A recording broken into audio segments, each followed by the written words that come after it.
దేశవ్యాప్తంగా సంచలనం సృష్టించిన నీట్ యూజీ పరీక్షను మళ్లీ నిర్వహించేందుకు కేంద్ర విద్యాశాఖ తీవ్రంగా కసరత్తు చేస్తున్నది. పరీక్షా నిర్వహణలో ఎదురైన అవకతవకలు, వివాదాల నేపథ్యంలో పారదర్శకతను కాపాడేందుకు కేంద్రం ఈ కీలక నిర్ణయం తీసుకుంది.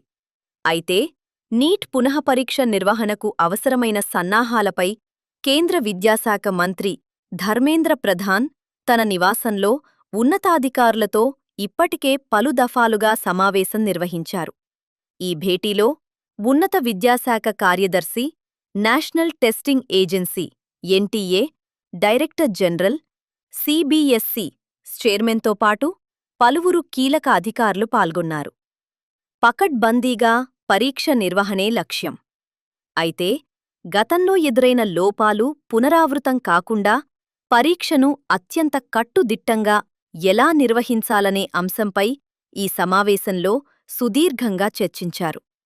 పేపర్ లీక్లలో సాంకేతిక ఇబ్బందులకు తావులేకుండా నిఘా వ్యవస్థను బలోపేతం చేయాలని అధికారులు నిర్ణయించారు. లక్షలాది మంది విద్యార్థుల భవిష్యత్తుతో ముడిపడి ఉన్న అంశం కావడంతో ఎక్కడా చిన్న పొరపాటుకు కూడా అవకాశం ఉండకూడదని మంత్రి అధికారులను ఆదేశించారు. నీట్ రీఎగ్జామ్కు సంబంధించి పూర్తి వివరాలు, షెడ్యూల్ను వారం 10 రోజుల్లోపు అధికారికంగా ప్రకటిస్తామని ఎన్డీఏ డీజీ వెల్లడించారు.